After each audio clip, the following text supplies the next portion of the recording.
తపిని నేను తండ్రి పృథివిలో ఇంటిని లేము శుద్ధి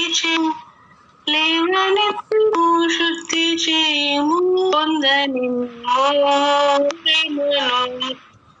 ఈ భూమిలో